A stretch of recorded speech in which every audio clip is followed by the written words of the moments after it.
Hello everyone and welcome to the Constructive Criticism Network. This network is here to help you improve at Magic the Gathering at every level. From Pauper Leagues to Top 1000 Mythic, we've got you covered. If you want to hear the entire network, head on over to our sponsor at puremtgo.com, where you can hear each and every show, each and every week, and check out their sponsor, MTGO Traders, and tell them that the CCMTG Network sent you. Now sit back, enjoy the show. From YouTube, podcasts, and more, here's this week's episode from ConstructiveCriticism.com. Hello, everybody, and welcome to episode 142 of the Common Knowledge Podcast. I'm your host, Curse of the Pierced Heart, and I'm joined by our co-host, Bolt. How are you doing tonight? Hello, I am Bolt. I am feeling good. How are you tonight? Doing very well, thank you. Before we get too far into this episode, I just want to remind everyone that Common Knowledge and all of the podcasts on the Constructive Criticism Network are sponsored by puremtgo.com. If you would like to support the show, make sure to like, share, and subscribe to the Common Knowledge YouTube channel, and check out our Patreon. With that out of the way, let's get on with the podcast. Woo. What is going on, buddy? Oh, nothing, man. I'm doing great. Been playing a surprising amount of Magic the past week or so. So that's always pretty exciting. Been able to stay off Twitter a little bit this week, which is cool. Yeah, that always helps sometimes. Helps out the mentals. Absolutely. What about yourself? What have you been up to? Not a whole lot. I think the cold weather is starting to wreck my my allergies, my sinuses, all my face holes. But other than that, it's pretty good. Work's starting to wind down for the year. Tonight, before I sat down to record, I played with my Land of War Elves collection, put it in some binders. The wife made some mint cookies with fudge in them or something, so I had like a dozen of those. So I'm on a sugar high and an elf high, so it is kind of like Christmas tonight. Well, heck yeah, man. At Christmas in November, I went into a store recently, and the Mariah Carey was already playing. I've already seen the Mariah Carey song memes. Yeah, the memes are aplenty with the Mariah Carey this year. I love it. Yeah, absolutely. You know, I don't know if the people making the memes realize this, but they are almost as synonymous with the Christmas season as the song itself at this point. I would think so. I do love me some Christmas music. I will tell you that. I am all about Halloween all year long, horror movies, this and that, but I'm one of those suckers. November 1st, I am ready for Christmas music. I'm ready to start Christmas shopping, watching Christmas movies. We don't usually put up the decorations till right after Thanksgiving, but I am in the mood November 1st. Oh, yeah, man. I am, I guess I'm not personally with you because, like, I don't do much, like, holiday, like, celebration. Like, for Halloween, I like to, like, watch scary movies and stuff like that. And pretty much like every holiday, like there's like a set of movies I like to watch to go along with them. But my family is pretty big into Christmas as a whole, I guess. So like, you know, right after Halloween, my mom like immediately jumps into like, Harper, what pajamas do you want for Christmas and stuff like that. And it's like, all right, guys, let's slow down. It's good times. Yeah. So with work winding down and everything, have you been able to get into playing some Magic this week? I have a little bit. I got pretty excited last week's, not today's league dump, but last week's league dump. There was 3 or 4 different mono white decks at 5-0, and I thought that was pretty cool. So that inspired me. So I fired up in TGO, played, I think, a little bit of Heroic, some White Weenie, a mono white brew I was messing with, and I lost like almost every game. I'm not sure what happened, if just the matchups were against me, but it was brutal. Like I saw, you know, basically on that league dump, it was 3 white decks with a record of 15-0, and I was like, yeah, well, it's finally good now. No, it wasn't too good. Yeah. But yeah, tootled around with that a little bit, played some Burn, played some mono white. What about you? Yeah, well, I've been playing Burn in all the formats still. I say all the formats. Been playing Burn in Pauper and Modern, and then we've also been brewing some 1v1 PDH decks, and of course all the ones that I went to keep on with a theme are all mono red based. Usually they tend to be more on the red decks wins or a burns, like a aggressive end. Are you picking a Goblin commander, or what's your commander for a mono red deck like that? I think the best one so far has been Dragon Rage Channeler. I'm willing to bet that if I were to ask the PDH community at large, they could find something maybe a little bit better. But I think... I don't know. That's DRC is very strong. like I forgot that was an uncommon. Holy cow. just like every burn spell, like the fact that you get to bend stuff, you can play it like a mid-range deck. Like you can point a lot of your burn spells at your opponent's things, which is really important, especially like I said, we've been playing 1v1, right? So like being able to point it at your opponent's commander, because oftentimes like their commanders is pretty central to their deck, right? Like, and still getting an effect that isn't the direct damage is very, very, very powerful. It lets you play cards like Pyrite Spellbomb and stuff like that without feeling bad, because hey, you're just getting delirium at that point. Yeah, exactly. Yep. Yeah, and oftentimes I think in these burn decks, like you have this weird dichotomy on like whether or not you want to play like your cycling lands early just to like get the tap land out of the way, but then miss like the capability of cycling them and stuff. But with the PDH, with DRC as my commander, it makes me always want to hold those until last like available moment for like the delirium, right? Because turning DRC into a 3/3 flyer is very, very, very powerful in this format, I found. Yeah. Yeah, you want to hold on to that land until it's your final piece, huh? Absolutely. But yeah, so like I said, just been going all in with burn in all the formats. I was interested, the mono white brew, what was kind of like the basis of what you had going on? Because I have the problem of trying to generally smash two archetypes together when I brew, it was sort of a white weenie / heroic build with Hero of the Pride from Theros Beyond Death. Yeah, Hero of the Pride, it's a white and 1 for a 2/2 cat soldier. Whenever you cast a spell that targets Hero of the Pride, creatures you control get +1/+0 until the end of turn. So it sounds pretty good. It's got like a built-in sort of anthem effect almost, and all you have to do is target it with a spell. But the problem with doing that is you're sort of, I don't know what the word, it's not cannibalizing, but your deck just struggles. Like, how many instants and sorceries and enchantments do you want versus how many creatures do you want if you're trying to go wide? You know what I mean? You can't really do spell heavy and creature heavy at the same time. Yeah, so that card, I'm pretty sure I'm familiar with one that you're talking about. It kind of actually, like, what you're trying to do reminds me of a different deck than Mono White Heroic. You might consider taking it, like, White-Red or something, and you can kind of do the, like, token generation builds that have previously existed in White-Red, but with that card. And then you could also play, always forget the card's name. It's like a 2-mana card that, like, people really like to cast enchantments targeting it because it gets like +2/+0 or something itself. Oh, Champion of the Flame. Yeah. Do you know from Dominaria? Yeah. Do you know exactly what that card does?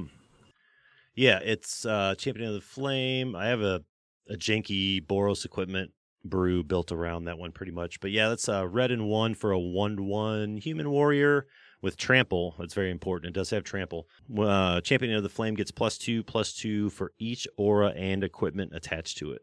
So I almost wonder if you had like 3 of those for this lion, and then you could play like a white-red artifacts deck. So you could play like Kuldotha Rebirth.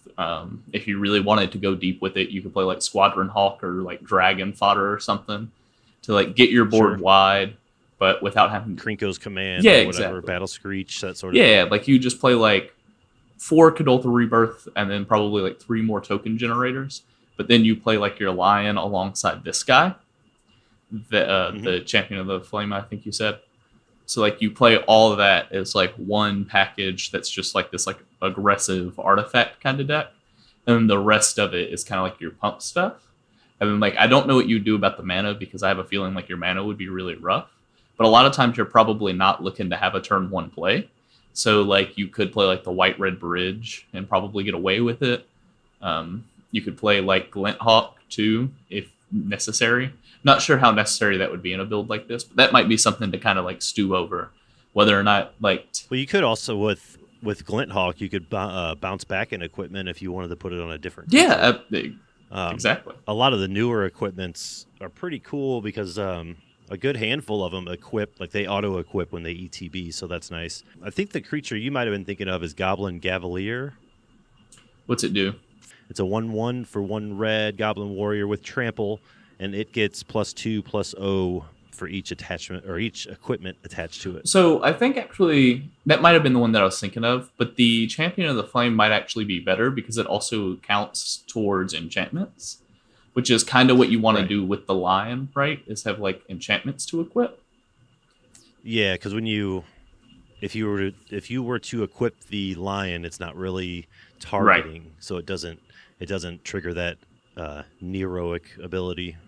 Yeah, so like you probably want to use just like the good white enchantments, and I don't know. I think like there's a white red deck version of this deck that could be good. And I think you benefit a lot from just having like Kadoltha Rebirth and stuff like that. Yeah, just because like that's not a bad idea. Because those are ways to go wide and one very cheap card. You know what I mean? Yeah, absolutely. The brew I have now is very much like it's all in on the Goblin and Champion of the Flame. Mm-hmm. So that gets a little rough. I like the idea of bringing it out a little wider with tokens, some other creatures that affect the board state. So that's pretty nice. But yeah, it's basically like a really crappy white-red version of Boggles almost. But I like it. I'm going to take notes. Taking notes absolutely. Right now. You should test it. That way you can tell me in the show how it turned out. Some other big stuff was happening in Pauper recently. I didn't know if you want to take away and kind of talk about what was going on or not. I know a lot of people were familiar with the SCG Con that recently happened. Big time tournament, finally some paper events starting again. Woohoo!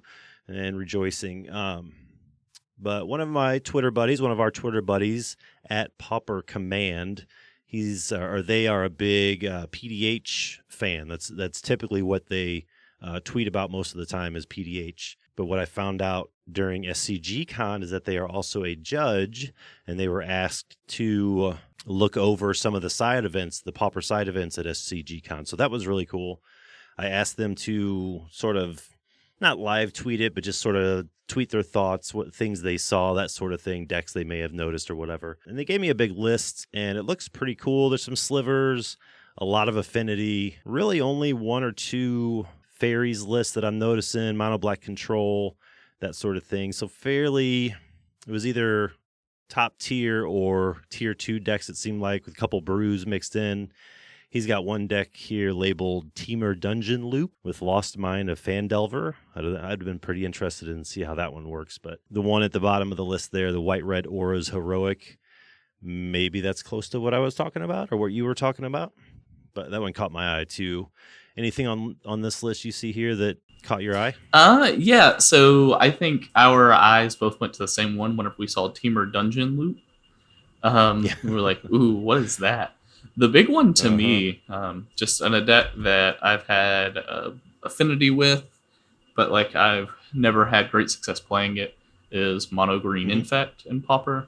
You know, like same here. Pauper just has like such good cheap removal, whether that be literal free removal or 1 mana removal, that it always seemed like a hard ask to play an Infect deck.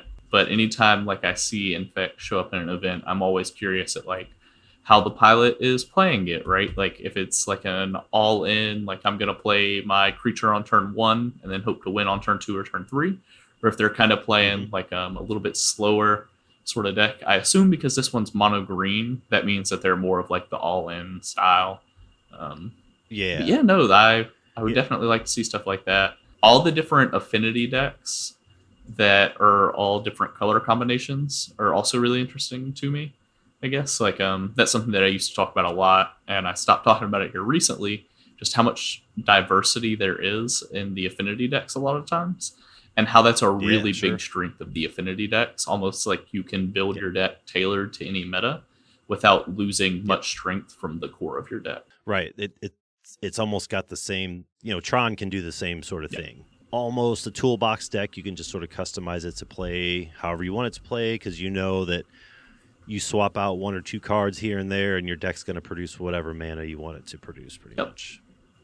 Yeah, So yeah, I just wanted to shout that out real quick. He did tell me that the 3-0 decks across all 3 days were 2 different affinity builds and Boros Monarch with a Wildfire Shell. So that's not too unexpected. I was kind of hoping to see Boggles or Infect or something like that take a 3-0, but it's just good to see a big old event taking place again? Just every time like I saw somebody tweet about how they were doing in the Envy or playing side events or how much fun they were having seeing friends, made my heart really happy. I'm really glad that Paper Magic is slowly but surely starting to come back.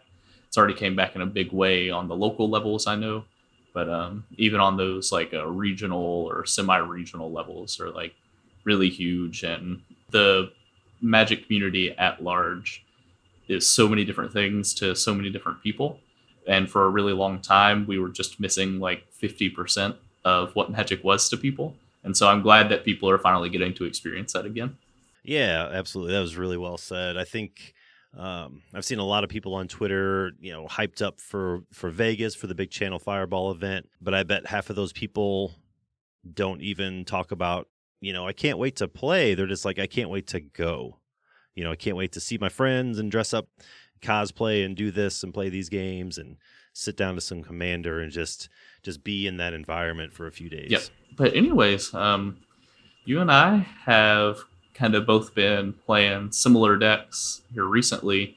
Well, one archetype in general we've been playing. I'm sure our lists are a little bit different.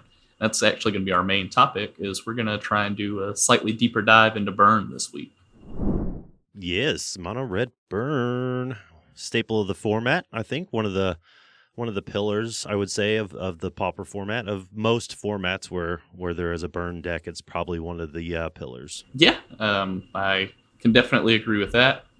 Burn is such a straightforward thing as far as like deck building is concerned, where like, if somebody's like, hey, build a burn deck, you're going to be like, all right, well, I need my 4 Rift Bolt, my 4 Lightning Bolt, my 4 Lava Spike. And so because I think all the lists are very similar across formats, generally speaking, that means that, newer players or people that are just entering a format tend to gravitate to it. And I think that's a big part of what makes Burn like such a staple across all formats of Magic. And then usually cheap spells that get your opponents dead is relatively powerful. Yeah, relatively powerful and hella fun to play. Exactly. Yep. I've taught not a whole lot of people to play Pauper or introduce them to the format, but 2 or 3, and each time Burn is the first deck I give them for Pauper. Yeah. It's easy to learn. It's super powerful. It can almost sort of win out of nowhere when they see all the different synergies and how the cards play off each other and that sort of thing. And they're like, oh wow, I can really win on turn 3. I can really win on turn 4. Holy cow! Like, this is amazing. Mm-hmm. Yeah, and it's really easy. It's super intuitive, but at the same time there is, and we'll get into it, but there is a lot of decisions to make with the deck. So it can be a challenging deck to consistently win with, but it's an easy deck to pick up and just start playing. Yeah. So a lot of people kind of have this thing where like whenever they play Burn, they kind of feel like a lot of stuff is out of their control, and sometimes that can be true. But there are definitely like decisions you can make to kind of level up with the deck, I think. And to be honest with you, Burn and Pauper is not to me, it at one point it was to me a very surprising deck, like surprisingly deep deck to play, I guess. Mm-hmm. And it's really apparent to see that if you play Burn and Pauper and then you play Burn in a format like Modern, because you see like the decisions that you make and how different they are. My cat's about to enter camera. There it is. Boom. There it is, Fernando. Just the slight differences in how the decks are built and the formats lead to much different decisions. And I think that shows how deep the deck actually is. So, something that like I could really contrast Pauper Burn with Modern is the mulligan decisions, right? So in Pauper Burn, you have a lot less impactful turn 1s.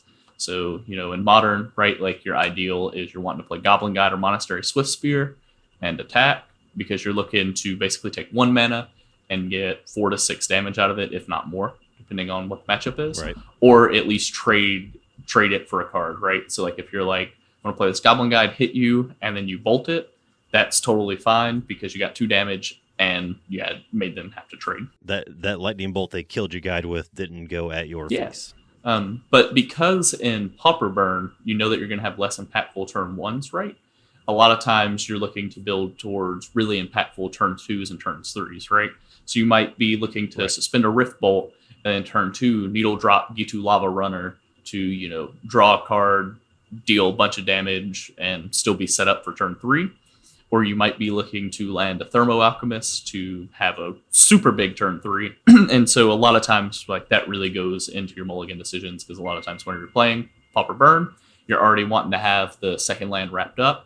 Whereas in Modern Burn, depending on your hands, you might be fine with one land. Again, like, that's generally not the case, but that's something that, like, you could potentially choose. But the mulligan decisions themselves are very, very deep, especially in Pauper. I will say the Pauper Burn deck, usually also you need to see more cards on average to win. So that it's really important to hinge cards like your cycling lands, Forgotten Caves, and like make sure you're getting the most out of repeatable sources of damage, like your 2-mana creatures, and making sure like your needle drops are well timed and they are probably going to resolve, right? Like you want to cast those at times that they will resolve, because it's very important to see that next card. Having a needle drop countered is a very bad feeling. Not only do you not get to draw the card that you're hoping to get, but you spent that 1 mana that could have possibly been 3 damage. Now it's just sort of wasted. Yeah, absolutely. But, I think the deck is, again, pretty deep to play. As far as, like, ideal opening hands and stuff, like I said, I think, like, you're really wanting to build or mulligan towards hands that are impactful on either turn 2 or turn 3. So, a lot of times, like, if you could deal 3 damage on turn 1, or play, like, a Gitu Lava Runner, and then on turn 2, right, like, you either want to have multiple spells that pair well with each other, i.e. the Rift Bolt and Needle Drop, or you might want to just slam a 2-mana threat like Curse of the Pierced Heart and Thermo Alchemist to have that big turn 3. So that's usually what I mulligan towards in the game plans that I'm looking to build with my opening 7. I totally agree. I pulled up a list here if you wanted to go through it real quick, just for anyone that may not be familiar, or we can just sort of talk about the packages, the different suites of spells and creatures and that sort of thing. Yeah, so with the main deck, it's usually pretty standard. You have the 4 Gitu Lava Runner and then 4 2-mana creatures. I think most players are kind of partial to Thermo Alchemist. For one reason that most players are partial to Thermo Alchemist, I think, is because it has slightly bigger butt, can block, and help you go off. Firebrand Archer gets killed by anything that can deal just 1 damage, which isn't ideal. Yeah, and you have to you have to cast spells to get even 1 damage out of Firebrand Archers. Yep, exactly. Especially like if your opponent commits to the board, you can't even attack with it. And Thermo Alchemist can at least always deal the 1. Right, exactly. Yep, so this is your typically, like I pulled up a Modern Burn list earlier. I think it was 12 creatures. Is that right? Yeah, so normally it's 4 Goblin Guide, 4 Monastery Swift Spear, and then 4 Eidolon of the Great Rebel. Yeah, that's what it was. Here in a Pauper Burn list, we got the 4 Lava Runners and 4 Thermo Alchemists, and that's pretty much what you're going to see. Oftentimes, you'll never really see that more than that game 1. Oftentimes in game 2, you may see even less than that, depending on the matchup. I know I've often boarded out Lava Runners or what have you for different creatures in the sideboard, depending on the matchup. Yeah, and then with your spells, basically just playing as many cheap burn spells as possible. So, you're playing your chain. Just a big old pile of 4-ups. Playing your Chain Lightning, your Lava Spike, your Lightning Bolt. Searing Blaze is a 2-mana spell, but because it can go face and kill a creature, still very good. You're playing Rift Bolt, you get Skewer the Critics, and then stuff that's, unique to Pauper Burn versus the Modern Burn deck that I was talking about is you play that 4 of Needle Drop, which deals 1 damage to target creature or player that was dealt damage this turn, and you draw a card. And then you also get the 4 Fire Blast, which costs 6 Huge. to deal 4 damage to target creature or player.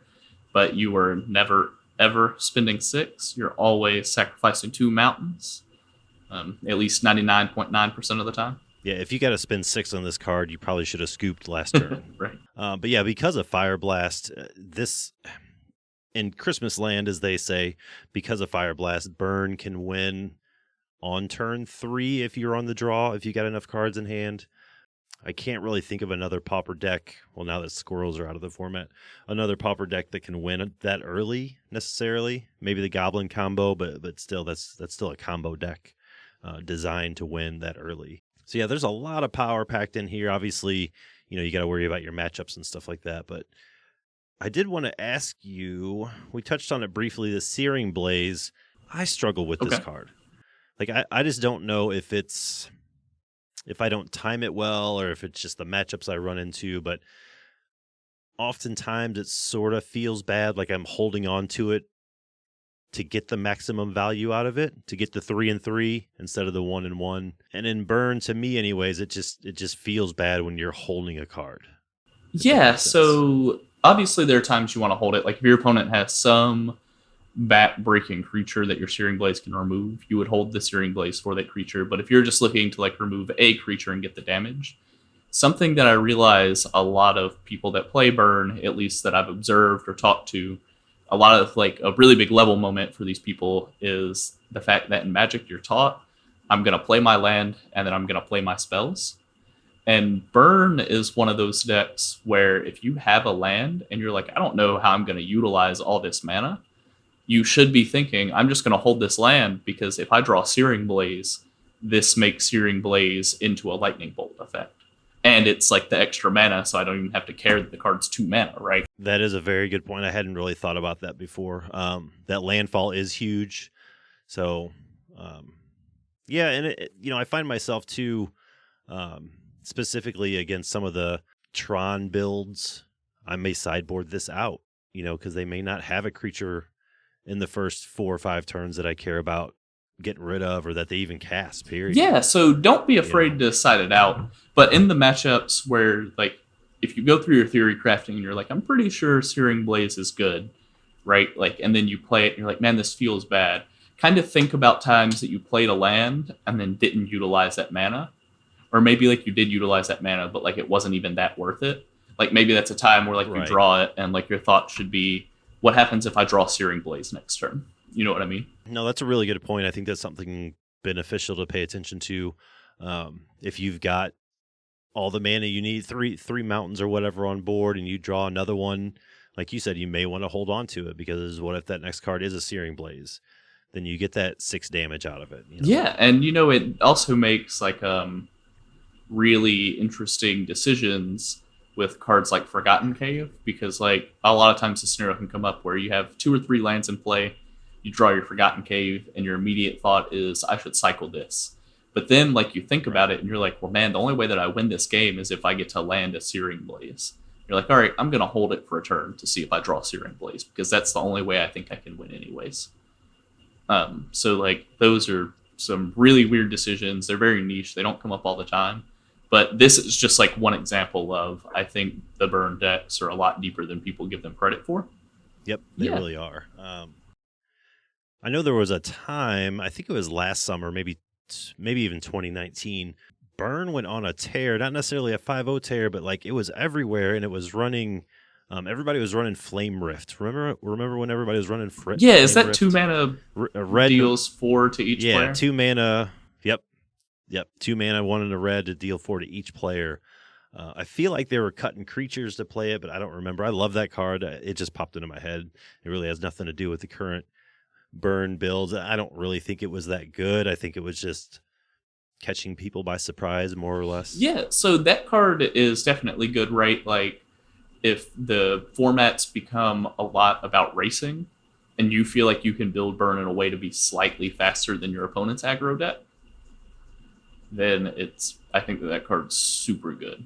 It's also good against decks that are maybe looking to trade 1-for-1 with you, right? Don't mind taking damage early, but definitely, like, not necessarily can, like, put a clock back on you. Like, that's also a time where that card is good. I think it's been mostly pushed out by cards like Skewer the Critics, adding more creatures. I've noticed that the Burn decks are kind of going up on, like, Curse of the Pierced Hearts and stuff like that, which Curse of the Pierced Heart, I think, is a card that we actually forgot to mention. That's a super good card to start pressuring your opponent early and just give the game a lot of inevitability. Yeah, because it's not often that they're going to have enchantment removal game 1. Sometimes they may not even be prepared for it at all on their sideboard. If you're able to stack 2 or 3 of these on that player, the game's going to be over pretty quick, I think. Absolutely. But that's sort of like the rundown of the deck. Normally people play like 17 or 18 lands. All of the lists that I've played are 17. This is surprisingly a big point of contention among Pauper players, is how many lands should Burn play and how many of those should be mountains. Like, I've heard so many arguments on this particular topic. I tend to run what this deck that we're looking at here runs, where it's 15 mountains, 2 Forgotten Caves, and just go to town. Some people are like, no, you got to have 18 mountains, no Forgotten Cave. Like, I don't know. Do you have a feeling one way or another, or you just kind of run what feels good? Yeah, so like I said, Forgotten Cave is kind of a weird one. I think it's less punishing in Pauper Burn than people kind of make it out to be, because they really think about the times where they drew Forgotten Cave and they needed like a mountain or whatever.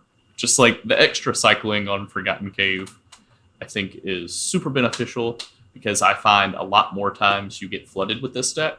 And I think one of the reasons that people kind of forget when they get flooded is a lot of times they concede before the game's over. So they don't experience as like how good it feels to draw Forgotten Cave when you're getting flooded and cycle it into an action spell that does a lot. Right. Into 3 damage, yeah. Yeah. And again, like, that's just like been my experience with, hopping on a Discord call, playing this deck with somebody.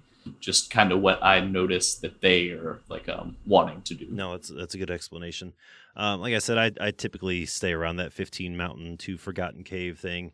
Most of the time when I hear an argument about the mana base, it's, well, what if your opening hand had 2 Forgotten Caves and a Fire Blast? Like, okay, I get what you're saying there, but that percentage and a half time that actually happens, I'll just have to mulligan. You know what I mean? Yeah, and something else too is like I think I talked about this on last week's show as well. Something in like an older PV video is that like the mana base in Burn is something that like you could go on and on about forever, and I'm not sure like you could ever convince anyone that one is slightly better than the other, because I think it is incredibly close. Right. And oftentimes, right, like if you have 2 decisions that are incredibly close to you and you don't have infinite time, it doesn't really matter which one you choose, because the fact that it's so close means that they're both probably good decisions. And so very minimal. And so like you should rather like be wanting to, spend like your brain resources actually playing the games, making like sure you're doing like the mechanically correct things, actually getting reps in with the deck and stuff. That's something that I think happens generally in Magic, is like people kind of get this like analysis paralysis, where they talk about like the 59th and the 60th card in their main deck, and then they do that for hours and then never actually play the deck. And sometimes it's all you can do for what it's worth, right? So like there's definitely a benefit to thinking about Magic, because while I'm at work I can't be playing Magic, but I can be thinking about what I would be doing in a game of Magic if I was thinking about it. So like obviously there's a place for all of it. It's just like if you're sitting at your computer ready to fire up Moto and then you can't decide on an exact deck list, you're doing yourself a disservice, I think is kind of what I'm getting at. Yeah, absolutely. You're going to get way more experience, knowledge about the deck by playing it than sitting there and stressing about it.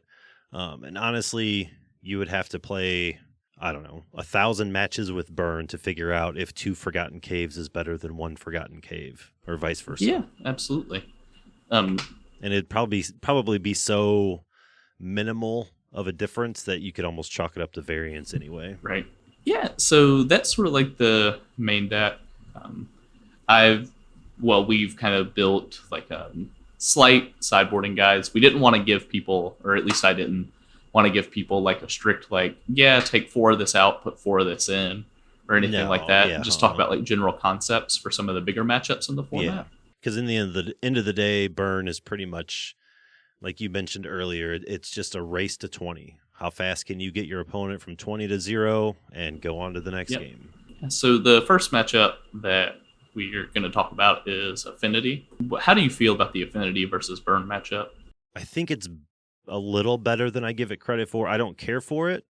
Whenever I find out or realize that I'm playing against Affinity, it's always sort of a sinking feeling in my stomach, because I know no matter what, they're going to go at least as fast as I'm trying to go, if not faster.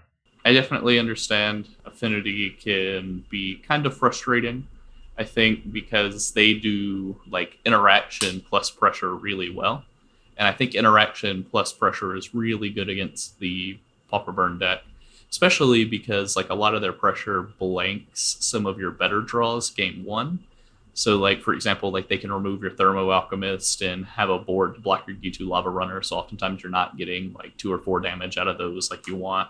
Your Searing Blaze isn't going to kill a Mirror Enforcer. Yep, that sort exactly. Of thing. Yep. Now, something that I do want to make note of, though, is a lot of times the Affinity decks take a good amount of time to set up. So if you can find those ideal 7s or 6s where you are having that super huge turn 2 or turn 3, a lot of times like you can still win game 1. And if they are on a slower than average draw, like a Curse of the Pierced Heart can actually put in some work and get the 3 or 4 damage necessary to actually close the game for you. So I think game 1s are very winnable. I would even kind of chalk them up to, like, I could see an argument for it being 55% in either direction. Yeah, that's what I was saying. It's pretty close. I just never feel great about it. One thing I have learned about playing Affinity is they have the ability to cast Dispel or to counter your Fire Blast or what have you and leave you with nothing on the board. Just be aware of that. For a long time, I guess I took it for granted that, they can't make blue mana or whatever. They don't have a Seed of the Synod on board. Where are they going to get blue mana from? And then I would throw out my Fire Blast, I'd get dispelled, and that was the game. Yeah, absolutely. So like we mentioned earlier, I guess, I don't remember if it was on the recording or pre-show, but there's sort of like Tron where they can fill a sideboard full of 5 colors and probably cast everything out of there. Yeah, so a lot of times in the sideboarded games, right, like they're bringing in cards like you mentioned, like either Blast or like Blue Elemental or Hydroblast. Sometimes they bring in like Duress against you.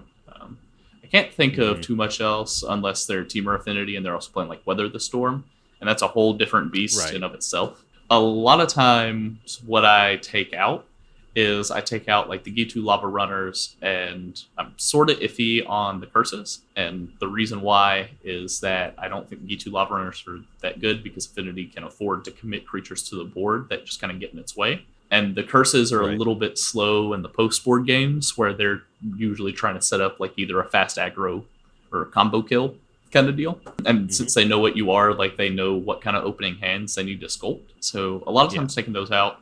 Obviously, I want to bring in like the Smash to Smithereens, and maybe I want to bring in like Keldon Marauders and stuff like that. And, if I think that they might be on Weather the Storm because I either saw it in game 2 or they're playing like Teamer Affinity, I might bring in Flaring Pains just to be sure. Not Flaring Pains, because Flaring Pains stops like stops damage preventing. Yeah. I'm blanking on a card's name that I usually bring in that interacts well with life gain. Whenever are you thinking of Modern Skullcrack? Yes, I am. Well, bam. Which we should definitely have in Pauper, but that's another. Yeah, we should have I think we should have like a 3-mana Skullcrack effect. I think so too. They've printed everything else. Yeah, that's a discussion for another time. With that.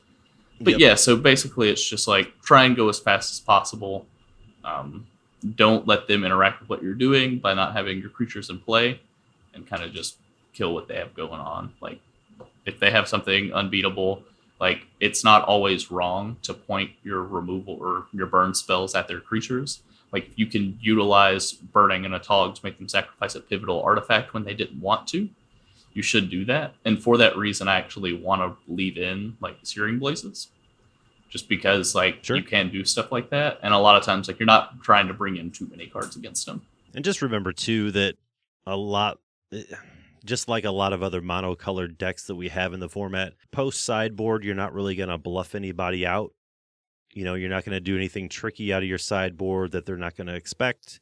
Stompy has the same situation. Mono white heroic builds or mono white builds, Burns the same way. Your opponent should know that there's only a certain amount of cards that are likely to be in your sideboard, so they're going to know exactly what to expect, exactly what to bring in. Like you mentioned, the duress they'll bring in against you if they're looking for a specific sideboard piece of yours to get out of your hand, that sort of thing. The elemental blast, the pyroblast, all that sort of stuff. And then kind of moving on, I lumped the fairies decks into the same list.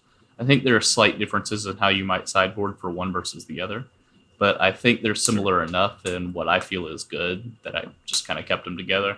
Yeah, so what kind of cards do you like against the fairies decks? Against the fairies decks, I like anything that...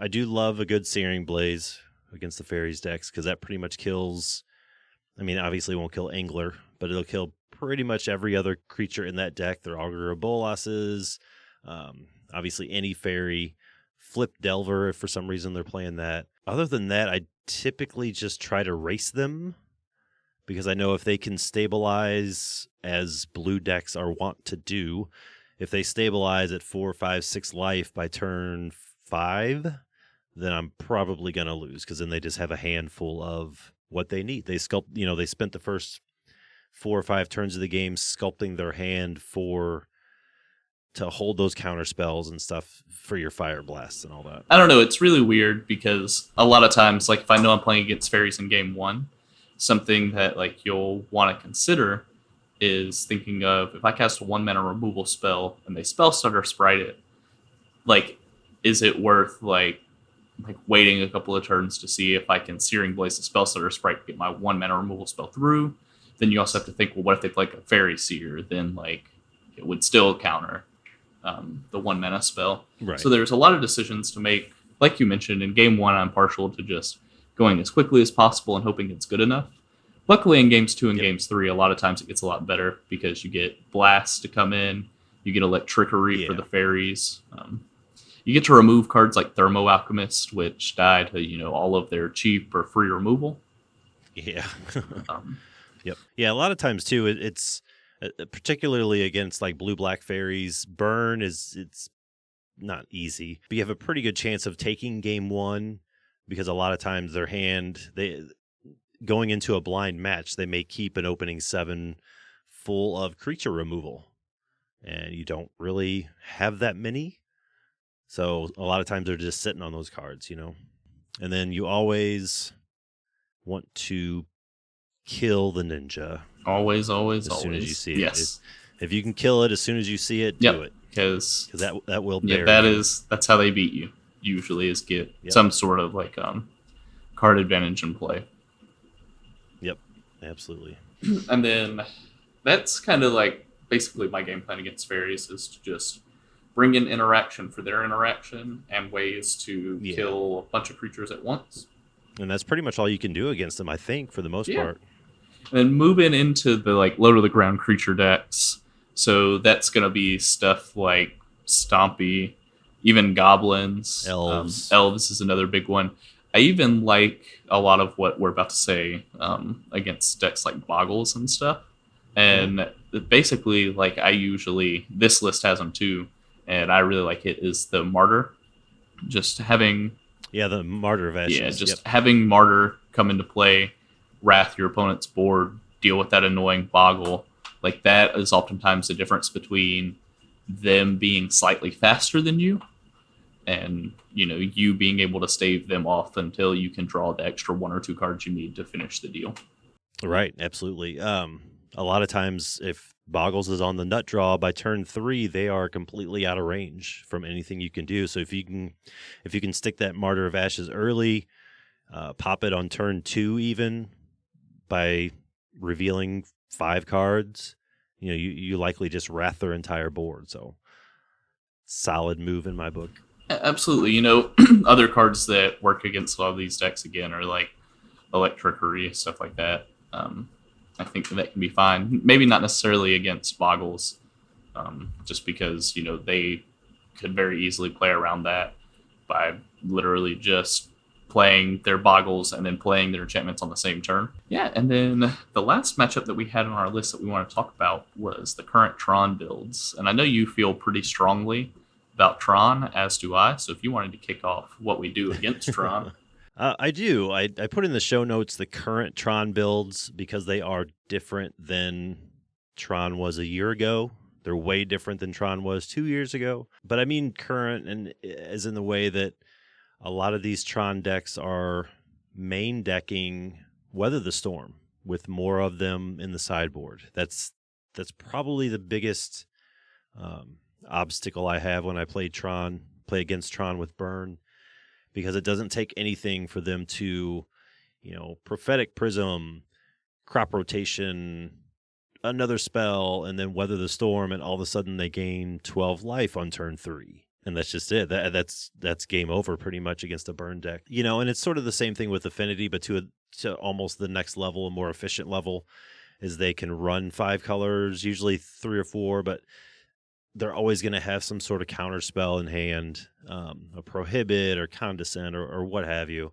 So always expect the counter spell, and that's pretty much the problems I run into with Tron is the massive amount of life gain and the well-timed counter spells. And two, like I put in the notes here, a lot of the current Tron builds are sideboarding in Fangren Marauder to go against Affinity, and that's just insane. Yeah. If they bring that in against you and they pop a couple of their own artifacts, then I mean that's it. Yeah, absolutely. Tron is a very, very rough matchup to me. They have Fangren Marauder, like you mentioned, Weather the Storm. Even one of those cards is pretty much unbeatable if you're playing this deck. Basically, my plan whenever I play Burn is to not play against Tron, which is not a good plan. The real plan, right, is to go... Tron suffers from a lot of the same problems as Affinity, where sometimes their setup can force them to beat themselves. So it's literally just try and sculpt the best hand possible for going quickly. You want to be presenting lethal, I would say, on turn 3, turn 4 at the latest, for at least the first time. And then you ideally want to have the kind of draw where you could potentially present lethal again on turn 6, depending on what they do. And I know that it's a lot to ask out of a deck like this, but that's where you really want to lean on cards like Needle Drop, like the Forgotten Caves for the cycling, right? Like that's where you're not wanting to play like your Searing Blazes and stuff, because what they're doing probably doesn't matter, because they understand that as long as they can do that life gain, then get some sort of pressure down, the game is over.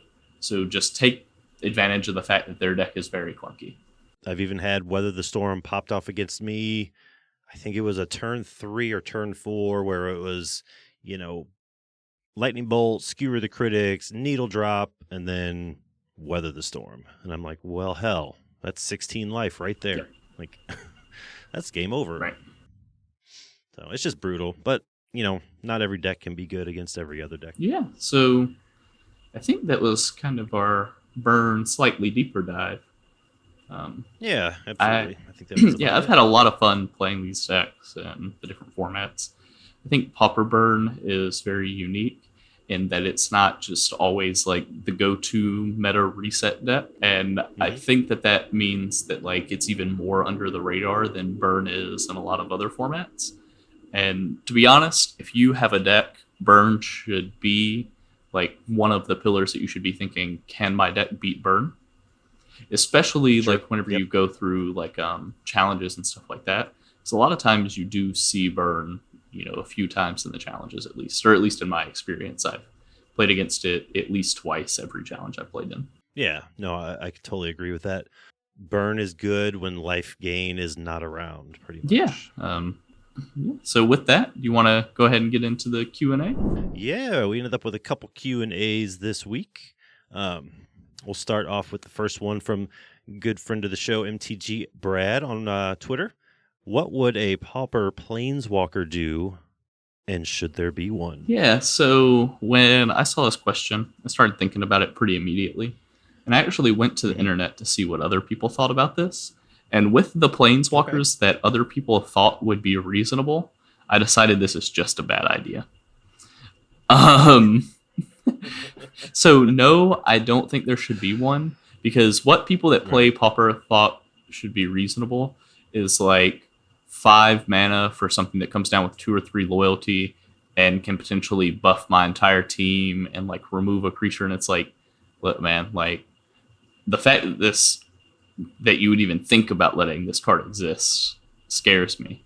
If I could design a Pauper Planeswalker, it would be like the War of the Spark Planeswalkers without static abilities. I was going to say the same thing. And every number cut in half, probably. Something that I'm very afraid about is Pauper Planeswalkers just changing how the format plays in general.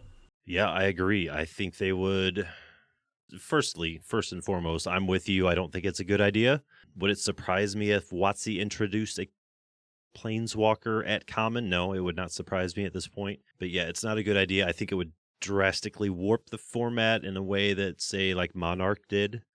That sort of ability. I don't even know what a Pauper Planeswalker would do. abilities would have to be pretty minor.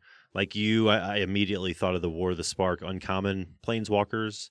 Hopefully, those are the closest we ever get to common printings of planeswalkers. But yeah, if we did, they would have to be something like that, where they were a little pricey mana-wise, and their effects weren't great, and then you cut them in half to make them Yeah, common. and the weird thing about planeswalkers and Pauper, right, is like they kind of sit in this really weird place where either you make them and they're not played in the format, in which case it's incidental and it doesn't really matter. But if you have one that's even one planeswalker that's dominant in the format, what that means is that the format will necessarily change to revolve around that planeswalker or planeswalkers, and then all of a sudden more will be printed just because like how the format is treated. And then Wizards of the Coast will also have figured out how to balance common planeswalkers in their limited formats, right? Which means that they won't mind experimenting with that more in the future. And then Pauper will kind of become more about like how planeswalkers play. And then you have to worry about, well, something that they did to deal with that in other formats is added a lot more planeswalker hate in those formats. So now are we going to see a lot of common planeswalker hate? Yeah, and two, kind of on, riding the tailcoats of what you said, or coattails. Look at Modern Horizon 2, for example. When they were designing that set and developing it and R&D and playtesting and all this sort of thing, Chatterstorm was probably fine and limited.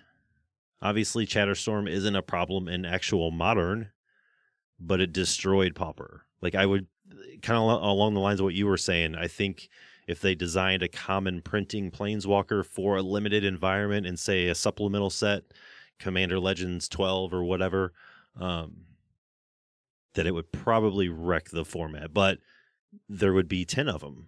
What would you do? How could you manage that? Mm-hmm.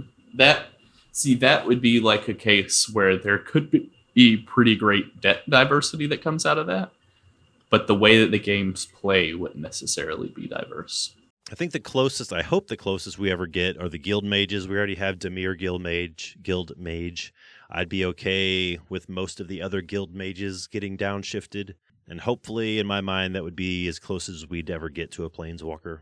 And I'd be okay with Yeah. that. Now, if you asked me to design one, something that I might consider is if the loyalty activations had additional costs. And that sounds silly. Mana Maybe not costs, mana or costs, but maybe mana costs. And that sounds like pay 2 life and remove 2 counters. Or yeah. whatever. So it sounds silly, but like this is something that we already do with some cards. Like Bone Splinters is like sacrifice a creature as an additional cost to cast a spell, right? So like as an additional cost to activate this loyalty ability, pay 2 life. That might be a fine way to balance them. But again, you run into an issue of it would be really hard to balance them because it's like either like the 2 life doesn't matter because the effect is so good, in which case this like centers the game around them, or it's just unplayable garbage. I agree. And then we have one more question. Yep, you can take this one. It comes from Wombat from the Discord. They just want to know what would have to happen for Delver to be favorably positioned again. I learned today that in every format and every printing and every limited environment, they loved them some Delver. It's like their favorite creature of all time. And they just want it back. They want it back with a passion. So I don't think Delver is super poorly positioned. I'm going to start that off. I think for it to be dominant again, I don't even know if that's ever going to happen. The reason why is because, like I said, I don't think Delver is poorly positioned. I just think the decks that are a lot like Delver, but not Delver, are better positioned. And my issue with this is that they're so similar in play style and in what's going on that, like, if you can think of a scenario where Delver is well positioned, that means the Fairies decks are probably even better positioned. I think a lot of people here recently have been clamoring for something to be done about like a Spellstarter sprite ban or something like that, or at least, yeah. And I think like if you got like a Spellstarter sprite ban, like then it would probably be more like better positioned because those fairy control decks that can morph into a tempo deck would morph into like true tempo decks where you're trying to land cards like Delver and then protect them throughout the entire game. I think that's pretty much the perfect answer. Short of them printing a card, I can't even imagine right now. It would have to be some sort of, unfortunately, some sort of ban for Delver decks to become tier 1 again, or heaven forbid tier 0. It would take something leaving the format as opposed to something additional being put into Or it. something re-entering. Like I could see Delver being a lot better in like a Gush Days format. Yeah. Oh, sure. But Yeah. Okay. Yeah. If you brought back Blue Monday, if we reverse that, then Delver probably have a good chance again. But yeah, like you said, in one hand you got a 60 card blue black Delver deck, and the other hand you got 60 card blue black fairy. You're taking the fairies 90% of the time, unless you just particularly love to play. yeah, them. and and a lot of times, like if you're picking that deck, right, it's not that blue black Delver is a bad option. Like if you really Right. love Delver, you could probably play it in this metagame and be just fine. Yeah, if you really loved it, if that was your deck and your style, and you understood that deck better than anyone, yeah, you could probably put up some wins Yeah. with it. Absolutely. But with that last question from Wombat, I think that's going to do it for this episode of Common Knowledge. If you want to get in touch with us, you can find me on Twitter at JessGuyDad. Brad, where can they find you? On Twitter at poppers_B, and on MTGO Brad Drac V. Yeah, or you can shoot us both an email at commonknowledgemtg@gmail.com. If you have any questions on the Popper format, MTGO, or anything else, please leave us a comment down below or reach out to one of us through Twitter or that Gmail. We'd be more than happy to hear from you, talk about it on an episode, talk to you on Twitter. Brad is very active on Twitter. I took that small break that wasn't really a break, and I'm looking to be back active on Twitter. There you go. Thanks again to our sponsor, PureMTGO.com, as well as the Constructive Criticism Network, for letting us be a part of it. And last, but certainly not least, thank you for listening. Take very good care of each other. And never stop bolting face.